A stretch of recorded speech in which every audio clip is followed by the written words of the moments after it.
वो बिल्किस बानो जो पड़ोसियों को चचा कहती थी, उन चचाओं ने बिल्किस बानो की इज्जत लूटी। बिल्किस बानो हामिला थी जब उसकी इज्जत लूटी गई। बिल्किस बानो के सामने उसकी मां को और 4 रिश्तेदारों की इज्जत लूटकर उनका कत्ल कर दिया गया।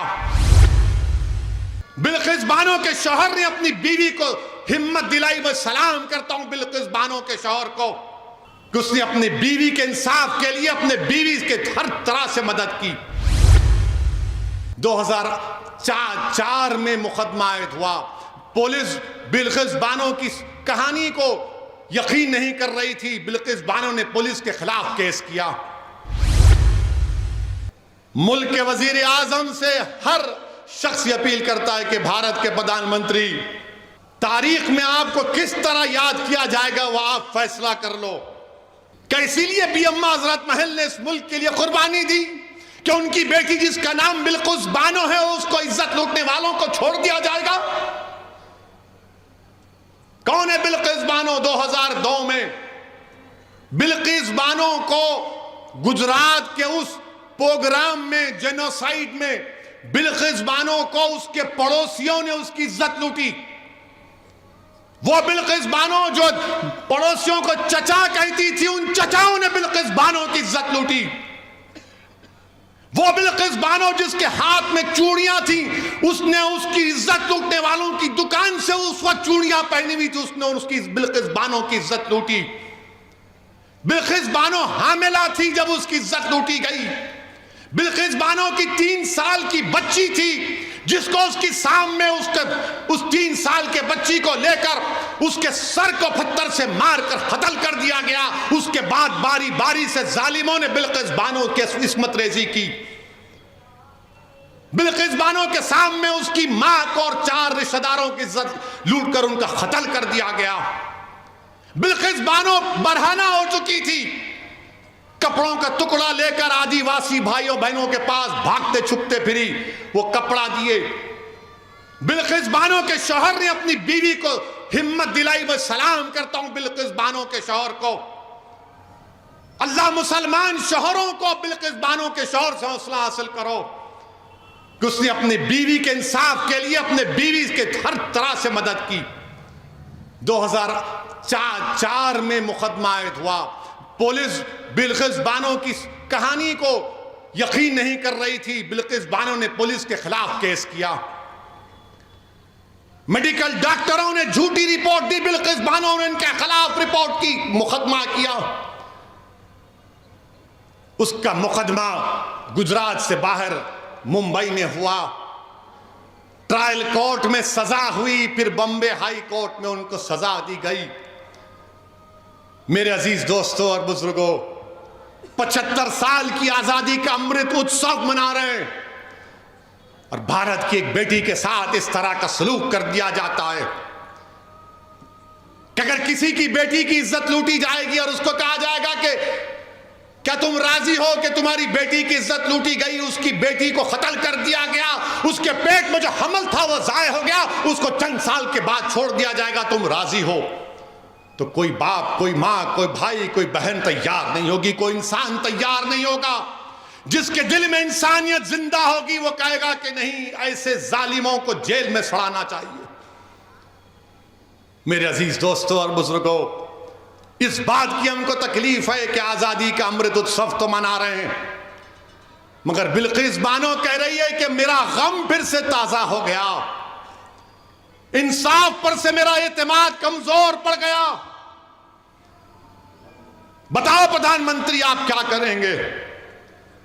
और रिव्यू कमेटी जो क्लेमेंसी दी गई सीआरपीसी में है, कानून में गुंजाइश है कि अगर कोई कैदी इतने साल जेल में रहता है तो हुकूमत के पास इख्तियार है। कमेटी बनाई, रिव्यू कमेटी। रिव्यू कमेटी में कौन है? भाजपा के 5 लोग,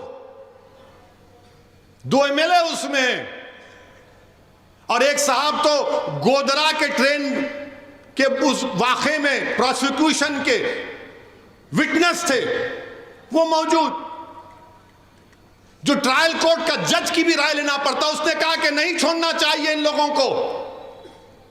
जिन्होंने बिल्किस बानो की इज्जत लूटी, उसकी मां की इज्जत लूटकर 4 खवातीन को मार दिया, उसकी बेटी को मार दिया। ट्रायल कोर्ट के जज ने कहा कि नहीं, छोड़ना चाहिए।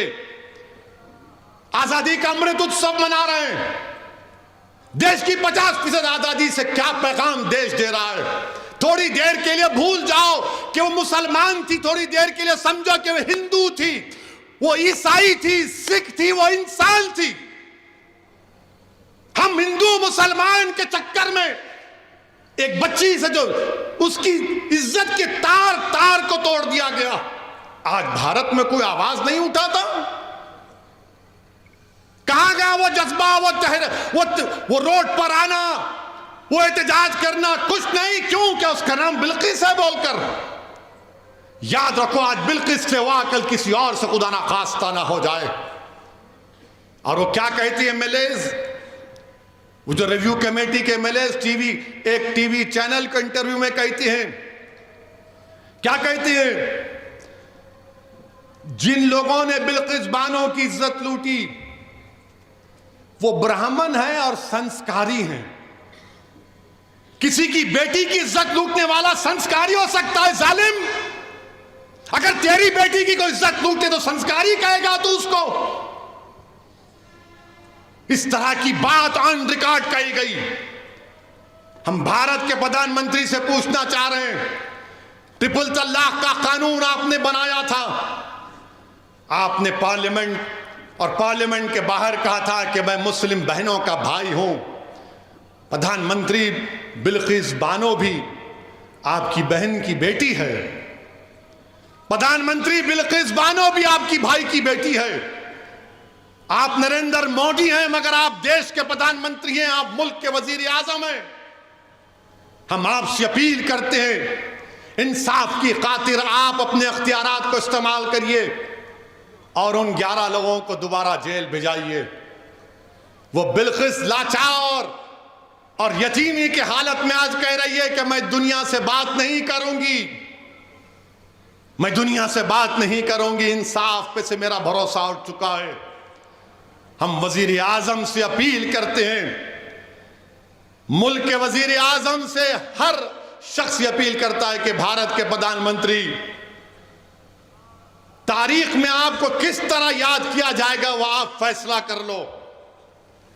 आप 2 इलेक्शन जीत चुके हैं मगर ये इंसाफ का मामला है, ये इंसाफ का मामला है वजीर आजम। आप मुल्क के 133 करोड़ अवाम के वजीर आजम हैं, आप सिर्फ वोट डालने वालों के वजीर आजम नहीं है, देश के प्रधानमंत्री। आप अपने अख्तियारात को इस्तेमाल करो। बिल्किस बानो अपने घर से निकलने से डर रही है।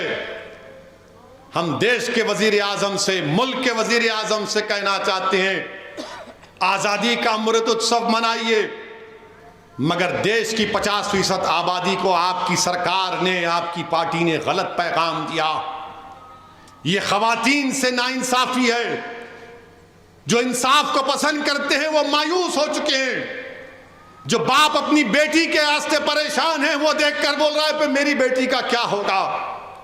इस मुल्क में कोई दिन नहीं जाता जब हमारी खवातीन पर जुल्म नहीं किया जाता।